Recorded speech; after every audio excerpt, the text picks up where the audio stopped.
Hi guys, the so-called Godfather of AI, Professor Geoffrey Hinton, had a pretty stark message for governments. That in the next decade or so, about 50% of jobs will be replaced by machines. He also said that there's a partial solution to this. So anyone who's been following this channel for the last few years knows that I'm a huge advocate for a UBI, or Universal Basic Income. This would provide people with a basic salary, on means tested, for all from, for example, 18 years to the end of their lives. This would protect people from the massive job losses that are on the horizon. Now, Professor Hinton also mentioned that he discussed this with Number 10, but are they listening? Yes, I'm very worried about AI taking over lots of mundane jobs, and that should be a good thing.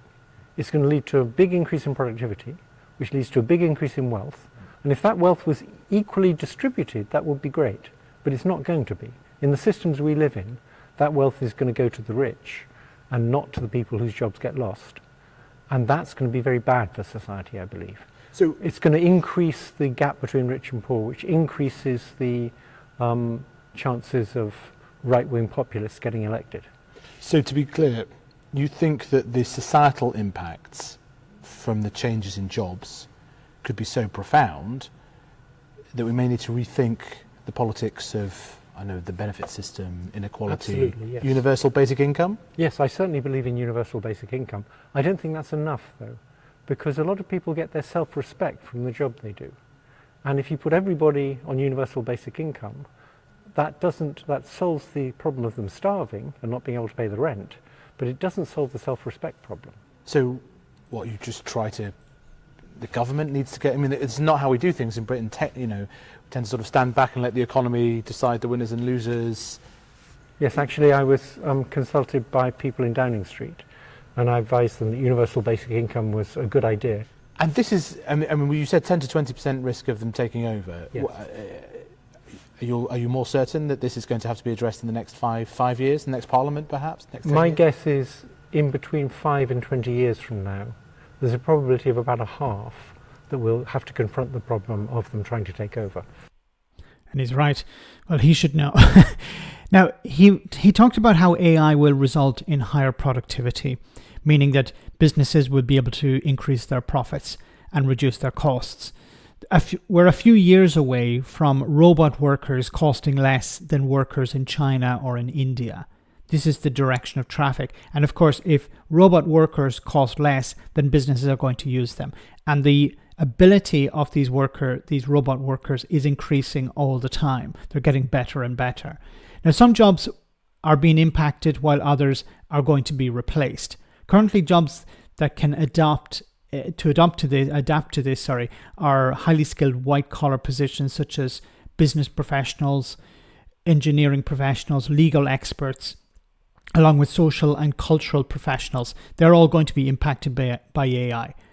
Those who are embracing this new technology will succeed over those who resist it. Now, however, there are going to be certain jobs completely replaced by AI in the area of supply chains, financial and analysis, and predictive maintenance. AI, robotics, and automation is going to render a lot of people unemployed. And while in the past people could train up to do a different job, AI is also taking over those jobs. So we come to the crux here. What can we do to resolve this problem? Well, a UBI would provide people with the basics to live. But the nature of work is going to have to change completely too. Now, something interesting about all of this is that if we have a UBI, Universal Basic Income, people don't have to work. As was pointed out here by the professor, people have a need to do something in their day. They need to feel useful. They need to put something into their lives. And I think what we could see in the future is where robots will produce our meals, robots will clean our homes, robots will do most of the chores around our homes. And what we'll do instead is we'll pay money to spend a day with, for example, a chef learning to make food. We'll spend money with a carpenter learning how to make a chair.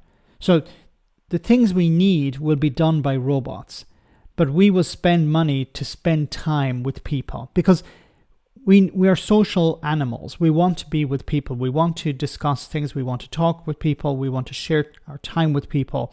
And I think this is perhaps an opportunity for people who will lose their jobs, chefs, maybe cooks, mechanics, all sorts of technical skills that will be replaced by AI. These people will have other opportunities perhaps in the future, but it's very difficult to predict. But we need something to protect people. If we don't, then we're going to see massive amounts of division, we're going to see civil unrest, and we're going to see right-wing governments march into power. Let me know in the comment section, guys, what you think. As always, your comments are greatly appreciated. Thanks a lot.